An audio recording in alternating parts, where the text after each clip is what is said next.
Question को बालक ध्यान से समझ लो, यहीं से क्वेश्चन आएगा, यहीं से क्वेश्चन आएगा, 101% यहीं से क्वेश्चन आएगा। अब ये क्वेश्चन देख लो, 2018 में आता है, फिर 2022 में आता है, 23 में आता है, 24 में आता है, और यही क्वेश्चन आपके 2025 में भी देखने के लिए मिल जाएगा। लेकिन उस बार रेड से रिलेटेड क्वेश्चन पूछा गया, यदि पिछले कई सालों से ये क्वेश्चन लगातार रिपीट हो रहा है तो मैं कैसे ना बोलूं कि ये इंपॉर्टेंट है। बताओ, बहुत ज्यादा इंपॉर्टेंट ये क्वेश्चन है। आप पूछें और कंफ्यूजन के कारण ये क्वेश्चन क्या हो जाते हैं, बालक गलत हो जाते हैं।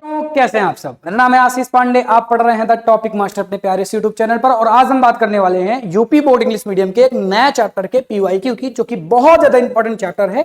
और ये चैप्टर आपका होने वाला है ह्यूमन आई।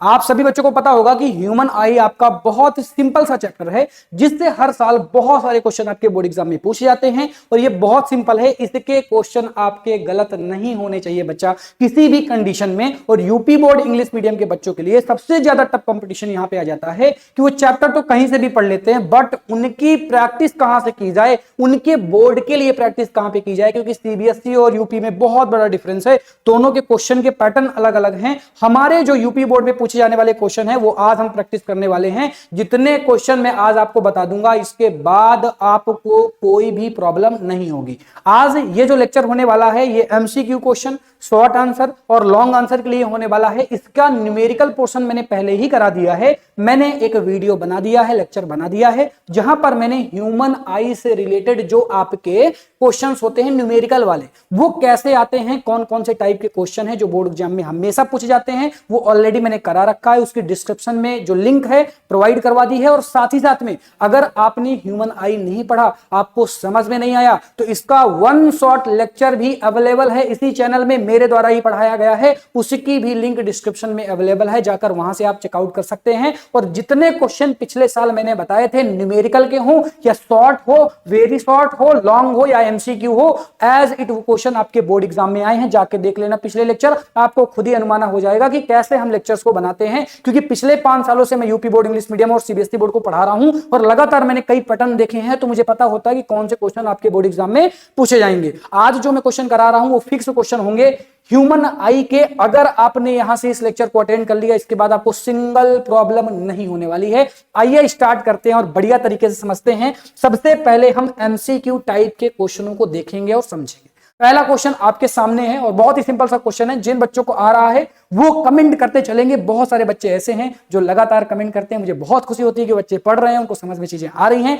आपको भी लगातार कमेंट करनी है। तो चलो भाई, पहले क्वेश्चन का आंसर देखते हैं। आंसर पहले क्वेश्चन का बालकों क्या हो जाएगा? The image of an object is formed by human आई, यानी ह्यूमन आई के थ्रू जो इमेज फॉर्म्ड होती है वो कहां पे होती है? सर, ये कॉर्निया में होती है क्या, आइरिस में होती है क्या, प्यूपिल में होती है क्या, या फिर रेटिना में होती है? सभी बालकों को पता होगा कि इसका आपका रेटिना ऑप्शन करेक्ट हो जाएगा। और ये कब कब पूछा गया है भाई? 2016, 23, 18 और 19, इतने ईयरों में ये क्वेश्चन पूछा गया है भाई। तो इसलिए तो ये इंपॉर्टेंट है, इसीलिए तो इसको मैं आज आपको करवा रहा हूं, क्योंकि आज मैं सारे पीवाईक्यू करवाने वाला हूं। इसके बाद आपको पीवाईक्यू करने की कोई भी टेंशन नहीं है।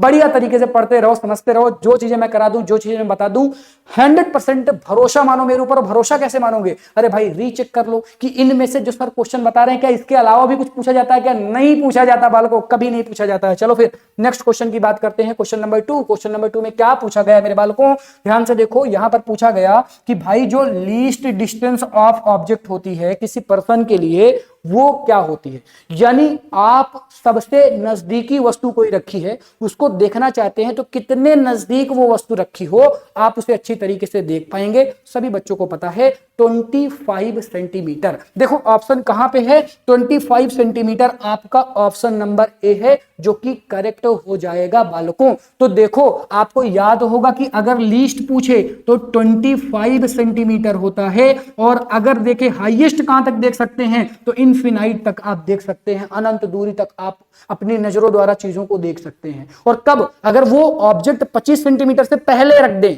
आप अपनी बुक को रखें और एकदम से 25 सेंटीमीटर के अंदर तक जाएं, तो आपको उन बुक में जो लेटर्स लिखे होंगे वो आपको अच्छी तरीके से नहीं दिखेंगे। क्यों? क्योंकि 25 सेंटीमीटर में ही करेक्ट इमेज फॉर्म होती है और आपको सही तरीके से चीजों को दिखते हैं। ठीक है ना? चलो, तो ये तो आपको समझ में आ गया होगा कौन सा ऑप्शन सही है, ये भी आपको समझ में आ ही गया होगा।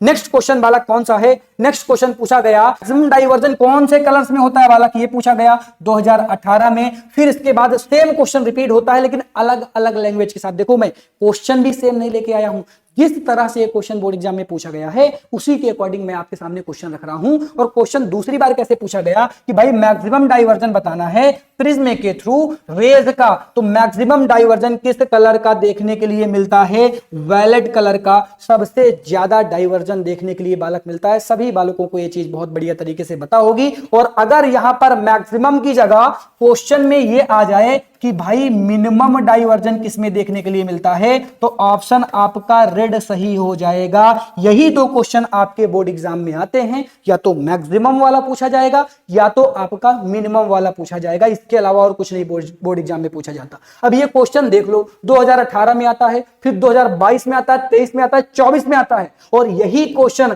आपके 2025 में भी देखने के लिए मिल जाएगा। लेकिन उस बार रेड से रिलेटेड क्वेश्चन पूछा गया, यानी पिछले कई सालों से ये क्वेश्चन लगातार रिपीट हो रहा है। तो मैं कैसे ना बोलूं कि ये इंपॉर्टेंट है, बताओ। बहुत ज्यादा इंपॉर्टेंट ये क्वेश्चन है, आपको समझ भी आ गया होगा। एकदम सिंपल सिंपल से क्वेश्चन है जो आपके बोर्ड एग्जाम में पूछे जाते हैं, और कैसे पूछे जाते हैं आपके सामने भटकने की आवश्यकता नहीं है। अब यहां तक अगर आप आ चुके हैं तो बालक आप समझ चुके होंगे कि यूपी बोर्ड इंग्लिश मीडियम का इकलौता चैनल आपको मिल चुका है। तो जल्दी से इस चैनल के साथ जुड़ जाएं और बढ़िया तरीके से चीजों को देखते रहें। चलो फिर अगला क्वेश्चन क्या पूछा गया कि भाई किसी बंदे को क्या है, शॉर्ट साइटेडनेस है। इस बालक को क्या है, शॉर्ट साइटेडनेस है। तो भाई शॉर्ट साइटेडनेस को करेक्ट किसके थ्रू किया जाता है, तो करेक्ट किया जाता है कनकेव के थ्रू।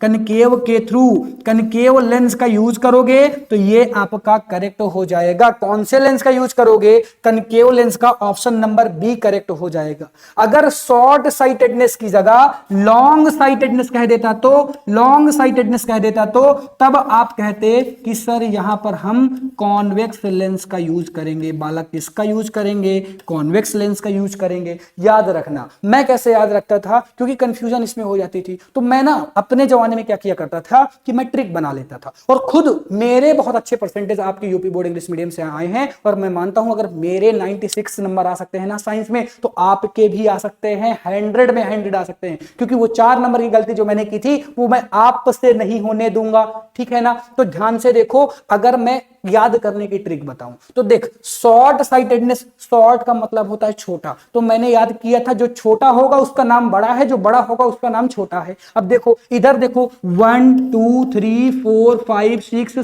7 अल्फाबेट है इसमें, जबकि इसमें 1 2 3 4 5 6 अल्फाबेट है। तो जो 7 है वो शॉर्ट है, जो 6 है वो लॉन्ग है। ऐसे ट्रिक बना के भी याद रख सकते हो। इतनी प्यारी प्यारी सी ट्रिक बना के याद रखोगे ना, कभी जीवन में ये चीजें भूलेंगे नहीं, और आपका क्वेश्चन कभी भी कंफ्यूजन के कारण गलत नहीं होगा। क्योंकि मैक्सिमम बच्चे कंफ्यूजन के कारण क्वेश्चन गलत करते हैं कई बार। अब जैसे ये तो बहुत ही इजी पोर्शन है, आपका ह्यूमन आई बहुत इजी पोर्शन है, लेकिन बहुत सारे क्वेश्चन बच्चों के गलत होते हैं, और हमने भी कॉपियां चेक की हैं। तो भाई हमें पता है कि क्वेश्चन बालक यहाँ पे गलत करते हैं, इसलिए नहीं कि उनको आता नहीं है, इसलिए क्योंकि वो कंफ्यूज हैं, और कंफ्यूजन के कारण ये क्वेश्चन क्या हो जाते हैं बालक, गलत हो जाते हैं। चलो नेक्स्ट क्वेश्चन की बात करते हैं। विच medium has a highest velocity of light. Velocity of light का मतलब क्या है बालक, वेलोसिटी ऑफ लाइट का मतलब है कि हाईएस्ट स्पीड कौन से मीडियम में होती है। बालक मैं क्या कहना चाहता हूं, मैं कहना चाहता हूं कि हाईएस्ट स्पीड लाइट की कौन से मीडियम में होती है। तो बालकों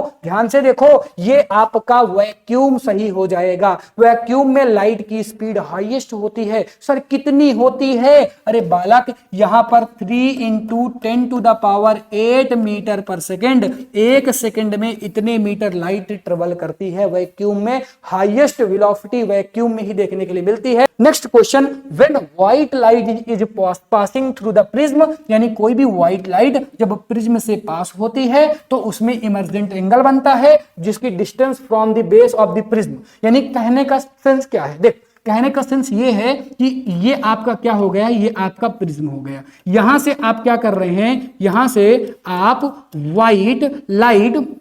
व्हाइट लाइट को पास करा रहे हैं, तो आपको पता है ये अलग अलग कलर्स में डिवाइड हो जाएगी। तो क्वेश्चन में पूछा गया है कि बेस से टॉप में बेस से टॉप में आपको कौन सी लाइट देखने के लिए मिलेगी? तो आपका आंसर होना चाहिए रेड, क्योंकि नीचे वॉयलेट होती है और ऊपर क्या होता है? रेड। आपने याद रखा होगा विबग्योर से, तो लास्ट में आर आता है, तो इसका करेक्ट ऑप्शन रेड सही हो जाएगा। भाई रेड कौन से नंबर में है? पहले नंबर में है, ए नंबर इसका ऑप्शन क्या हो जाएगा बालक? करेक्ट हो जाएगा। आई होप ये चीज आपको समझ में आ गई होगी। देन नेक्स्ट क्वेश्चन क्या है? The reason of the blue colour of the sky is, यानी कि आपके स्काई का कलर ब्लू होता है, इसका क्या रीजन है? बच्चा दौड़ता दौड़ता जाता है और कहता है इसका रीजन रिफ्रैक्शन है। बालक एक बात बता, मैं मानता हूं कि ये चीजें रिफ्लेक्शन के कारण हो रही हैं, तो क्या ब्लू ही के साथ होंगी क्या? और किसी कलर के साथ हो जाती? तो यहीं से ये ऑप्शन गलत हो गया, रिफ्लेक्शन करेक्ट इसका आंसर नहीं है, क्योंकि इसने पर्टिकुलर एक कलर की बात की है, ब्लू कलर की बात की है, तो इसीलिए इसका ऑप्शन हो जाएगा स्कैटरिंग ऑफ लाइट, क्योंकि ब्लू कलर की स्कैटरिंग जो है वो मैक्सिमम देखने के लिए मिलती है। आप देखेंगे तो ब्लू कलर की स्कैटरिंग आपको मैक्सिमम देखने के लिए बालक मिलेगी, इसीलिए इसका ऑप्शन नंबर सी ही करेक्ट हो जाएगा। ये कंफ्यूजन वाला क्वेश्चन है जो कि बोर्ड 2024 में पूछा गया है। अब आपको पता चल चुका होगा कि हाल ही में आया हुआ क्वेश्चन है और ये इंपॉर्टेंट क्वेश्चन है। बालक समझ में आ रहा है कि नहीं आ रहा? चल नेक्स्ट क्वेश्चन की बात करते हैं। अगला क्वेश्चन है भाई, तारे जो हैं, जो स्टार्स हैं, वो क्यों टिमटिमाते हैं? इसका रीजन कौन बताना चाहेगा? अरे बोलो, इसका रीजन कौन बताना चाहेगा? तो बच्चा कहेगा सर इसका रीजन हो जाएगा स्कैटरिंग ऑफ लाइट, और टीचर कहेगा बालक इसका रीजन तुमने गलत कहा है तो मैंने तुम्हारे मार्क्स भी कट कर दिए हैं। इसका रीजन स्कैटरिंग ऑफ लाइट नहीं है, इसका रीजन है एटमॉस्फेरिक रिफ्रैक्शन। बालक ये आपका करेक्ट ऑप्शन है। याद रखना, रिफ्रैक्शन लिखा हुआ है कि रिफ्लेक्शन, कई बार इसमें भी कंफ्यूजन हो जाती है। हालांकि यूपी बोर्ड इंग्लिश मीडियम में ऐसी कंफ्यूजन नहीं होती है, जल्दी ऐसे क्वेश्चंस नहीं पूछे जाते, बट सीबीएसई बोर्ड के केस में इंग्लिश स्पीकिंग मतलब इंग्लिश वाले पोर्शन में भी कई मिस्टेक्स देखने के लिए मिलती हैं। हालांकि अभी आप में नहीं ऐसे क्वेश्चन पूछे जाते हैं, तो टेंशन आपको नहीं लेना है। क्वेश्चन नंबर 9 आपका हो गया। अब हम बात करते हैं क्वेश्चन नंबर 10 की। क्वेश्चन नंबर 10 में क्या पूछा गया बालक? 10 में पूछा गया कि एक व्यक्ति है जो अनेबल है to see the distance object clearly, यानी दूर रखी हुई कोई ऑब्जेक्ट है, उसे वो व्यक्ति देख नहीं पा रहा है। अब ये प्यारा सा एक बच्चा है, प्यारा सा एक बच्चा है, अगर पास में कोई ऑब्जेक्ट रखा हुआ है तब तो इसे ये देख लेता है, लेकिन यही ऑब्जेक्ट जब दूर रखा हुआ है तब इसको ये क्लियर नहीं देख पाता है। यानी इसको क्या है? इसको क्या है बच्चा? इसको शॉर्ट साइटेडनेस है। बालक याद रखना, एक होता है शॉर्ट साइटेडनेस, एक होता है आपका long sightedness. Long sightedness, short वाले में पास रखी हुई वस्तु क्लियर दिखती है और लॉन्ग वाले में दूर रखी हुई वस्तु क्लियर दिखती है। यानी शॉर्ट वाले में शॉर्ट वाली वस्तु दिखेगी और लॉन्ग वाले में लॉन्ग वाली दिखेगी। इसको लॉन्ग वाली नहीं दिख रही है, तो लॉन्ग वाले में तो लॉन्ग वाली दिखती है ना बालक, शॉर्ट वाले में पास की दिखती है और लॉन्ग की नहीं दिखती है। तो इसका करेक्ट ऑप्शन हो जाएगा शॉर्ट साइटेडनेस, जिसे हम नियर साइटेडनेस के नाम से भी जानते हैं। ऑप्शन नंबर बी करेक्ट हो जाएगा। किन किन बच्चों को यह समझ में आया जल्दी से बता दें भाई, जल्दी से बता दें किन किन बच्चों को यह समझ में आया। कई बच्चे कहते हैं ना भाई दूर की चीजें नहीं देख पा रहा है तो लॉन्ग साइटेडनेस होगी। बालक दूर की चीजें ही तो लॉन्ग साइटेडनेस में दिखती हैं, लॉन्ग साइटेडनेस में पास की वस्तुएं नहीं दिखती हैं। जस्ट अपोजिट होता है ये, ठीक है ना, देखने के केस में। ठीक, चलो नेक्स्ट ऑप्शन है, सॉरी ऑप्शन क्या है, नेक्स्ट क्वेश्चन है आपका 11, और इसमें क्या पूछा गया भाई? इसमें आपसे पूछा गया है एक न्यूमेरिकल। हालांकि न्यूमेरिकल मैंने आपको पहले भी करा दिए हैं, बट अभी भी मैं एक न्यूमेरिकल करा देता हूं क्योंकि ये एमसीक्यू का न्यूमेरिकल है और ये क्वेश्चंस बहुत ज्यादा पूछ लिए जाते हैं, ठीक है ना। देखो अब आपसे पूछा क्या गया है? आपसे पूछा गया है कि आपके पास कन्वर्ज लेंस है। अब देख, एक लेंस होता है डाइवर्जन करने वाला, एक होता है कन्वर्ज करने वाला। आप सभी बच्चों को पता होगा कि अगर मैं कनकेव की, सॉरी अगर मैं किसकी बात करता हूं, कनकेव की, तो कनकेव लाइट को डाइवर्ज करता है। ये देखो डाइवर्ज हो रही है, लाइट डाइवर्ज हो रही है, तो ये कनकेव का केस हो गया। और कन्वेक्स के केस में लाइट क्या होती है? कन्वर्ज होती है। ये लाइट क्या हो गई? ये लाइट आपकी कन्वर्ज हो गई, ये ऐसे कन्वर्ज हो गई।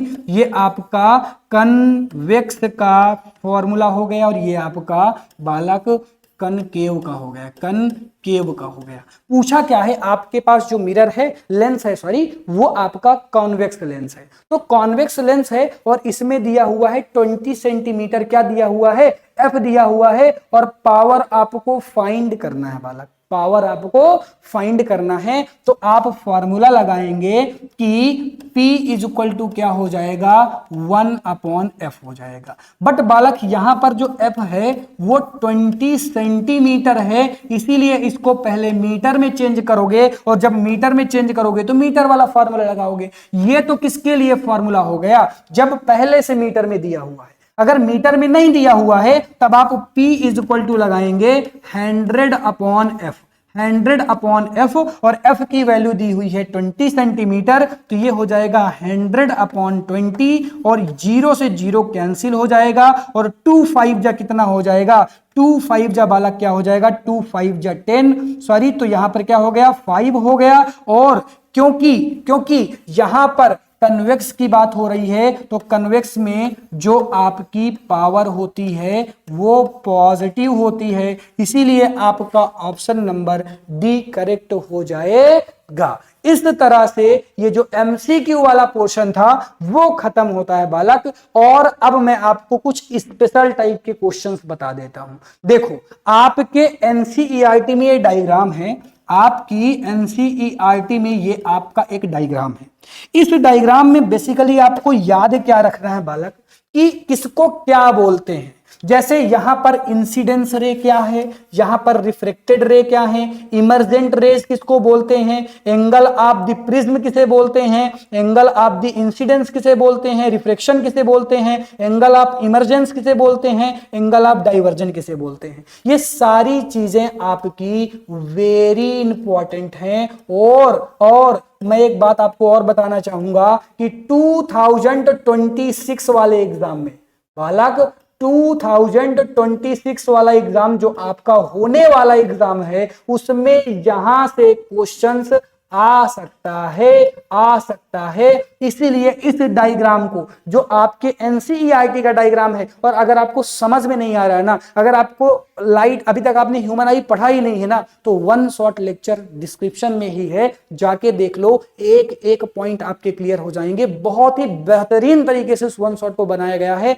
एक बार अगर आपने समय दे दिया 2-2.5 घंटे का, इसके बाद आपको ह्यूमन आई से रिलेटेड कहीं पर कोई भी प्रॉब्लम देखने के लिए बालक नहीं मिलेगी। तो ये आपने अच्छी तरीके से देख लिया। इससे रिलेटेड क्वेश्चन, पहला क्वेश्चन ये आपसे पूछा गया है, तो इस क्वेश्चन को आप कर लेंगे। ये आपका क्या हो गया बालक, होमवर्क हो गया। जब आप उसको अच्छी तरीके से सीख लेंगे तब ये आपको अपने आप समझ में आने लगेगा, ठीक है ना। चलो, और ये 2 क्वेश्चन भी आप प्रैक्टिस कर लेंगे, ये भी आपके लिए होमवर्क हैं, और ये आपके लिए वेरी इंपॉर्टेंट हैं, क्योंकि ये जो क्वेश्चन है वो सीबीएसई में आ चुके हैं। और क्योंकि सीबीएसई भी आपकी किससे क्वेश्चन बनाती है, एनसीईआरटी से, और क्वेश्चंस बहुत ज्यादा रिपीट होते हैं सीबीएसई के, क्योंकि मैं दोनों बोर्ड पढ़ाता हूं, तो मुझे अनुभव है कि हाँ ये क्वेश्चन रिपीट हो सकते हैं। इसीलिए मैं बता रहा हूं कि भाई ये क्वेश्चन प्रैक्टिस कर लेना, बहुत ज्यादा इंपॉर्टेंट है। स्क्रीनशॉट ले लो, ऐसे क्वेश्चन आपके बोर्ड एग्जाम में बहुत ज्यादा पूछे जाते हैं।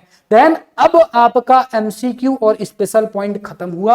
अब मैं आपको थ्योरेटिकल पोर्शन बताने वाला हूं। थ्योरेटिकल पोर्शन में आपको मैं ऐसे ऐसे क्वेश्चंस बताऊंगा ना, जितने क्वेश्चन मैंने बता दिए एमसीक्यू में, और जितने क्वेश्चन मैंने करा दिए न्यूमेरिकल में, जिसका अलग से लेक्चर अपलोडेड है, डिस्क्रिप्शन में लिंक भी होगी, जाके देख सकते हैं आप। और ये जो थ्योरी के क्वेश्चन मैं बता रहा हूं ना बेटा, कहीं पर लिखा के ले लो कि 4 मार्क्स का क्वेश्चन फिक्स्ड हो चुका है आपके बोर्ड एग्जाम के लिए। इतने टॉपिक पढ़ लिया तो दुनिया की कोई भी ताकत आपको रोक नहीं सकती है कि आपके 4 नंबर ना आए ह्यूमन आईज से। ये फिक्स्ड नंबर होते हैं जो कि आपके बोर्ड एग्जाम में आने ही आने हैं, और यहां से क्वेश्चन तो फिक्स्ड हो चुका है। इसके अलावा ह्यूमन आई में कुछ पढ़ने की आवश्यकता नहीं है, कुछ नहीं पूछा जाएगा। 100% की मेरी गारंटी है, क्वेश्चन यहीं से आएगा। ध्यान से देखना, इन क्वेश्चनों को ध्यान से देखना, इन क्वेश्चन को बालक ध्यान से समझ लो। यहीं से क्वेश्चन आएगा, यहीं से क्वेश्चन आएगा, 101% यहीं से क्वेश्चन आएगा। इसके अलावा ह्यूमन आई में कहीं से क्वेश्चन नहीं पूछा जाएगा। ध्यान से देखना, क्वेश्चन नंबर पहला आपको क्या पढ़ना है। क्वेश्चन नंबर पहला वेरी शॉर्ट के लिए पढ़ना है, power of a composition. Then दूसरा क्वेश्चन आपको पढ़ना है what is the mean of nearest point and far point, ये भी शॉर्ट आंसर में पूछा जाएगा। फिर लॉन्ग में आपसे पूछा जाएगा कि भाई शॉर्ट साइटेडनेस क्या होती है, इसको कैसे दूर कर सकते हैं, इसको अच्छी तरीके से एक्सप्लेन करना है with the help of diagram, diagram भी इसमें आपको बनाना है। साथ ही साथ में शॉर्ट फॉर साइटेडनेस तो पूछी जा सकती है, इसके साथ आपसे शॉर्ट साइटेडनेस भी पूछ लेगा। इन दोनों में से तो कोई एक क्वेश्चन फिक्स्ड है, इन दोनों में से तो कोई एक क्वेश्चन फिक्स्ड है आना, इन दोनों में से कोई एक क्वेश्चन हर साल पूछा जाता है, एवरी ईयर रिपीट होता है, आता ही आता है। तो इनको अच्छी तरीके से आप पढ़ लेंगे। देन लास्ट में आपको डिस्पर्जन ऑफ लाइट भी अच्छी तरीके से पढ़ना है, क्योंकि ये भी आपका इंपॉर्टेंट है बालक, ये भी आपका क्या हो जाएगा, ये भी आपका इंपॉर्टेंट है। यहां पर भी आप स्टार लगा लेंगे, यहां पर भी आप स्टार लगा देंगे। और ये क्वेश्चन देखो कब कब पूछे गए हैं, इनमें से क्वेश्चन कब कब पूछे गए हैं भाई, 15 में, 16 में, 17 में, 18 में, 19 में, 20 में, 22 में, 23 में, 24 में, और इसी से क्वेश्चन आपका 25 में भी आया हुआ है। और 25 में शॉर्ट साइटेडनेस से क्वेश्चन पूछा गया था 4 मार्क्स में, यानी यहां से क्वेश्चन आना फिक्स है, इसके बाद कुछ पढ़ने की आवश्यकता नहीं है। 100% की गारंटी, क्वेश्चन आना ही आना है। दुनिया की कोई ताकत नहीं रोक सकती है कि क्वेश्चन ना आए, यहीं से क्वेश्चन आएगा, ये मेरी गारंटी है, 100% की मेरी गारंटी है बालक, इसको मान लो, अच्छी तरीके से मान लो, ठीक है ना। तो इस तरह से आपका पोर्शन खत्म हो गया। ये पोर्शन में मैंने आपको थ्योरेटिकल प्रॉब्लम बता दिया, आपके एमसीक्यू बता दिए, आपके जितने भी स्पेशल टाइप के क्वेश्चन हैं वो भी करवा दिए। अगर आपने अभी तक न्यूमेरिकल पोर्शन नहीं देखा ना बालक, न्यूमेरिकल पोर्शन बहुत ज्यादा बोर्ड एग्जाम में पूछे जाते हैं, तो डिस्क्रिप्शन में जाके जल्दी से न्यूमेरिकल पोर्शन वाला भी लेक्चर देख लें, क्योंकि वहां से भी क्वेश्चन आते ही आते न्यूमेरिकल इसका आता है तो बच्चों से गलत बहुत ज्यादा हो जाता है। मैंने ट्रिक के साथ बताया कि कैसे आप न्यूमेरिकल को सॉल्व करेंगे। Thank you so much for watching. चलता हूं, जल्दी मिलूंगा एक नए लेक्चर के साथ, एक नए टॉपिक के साथ, एक नए चैप्टर के साथ। Thank you, tata, bye bye बच्चों।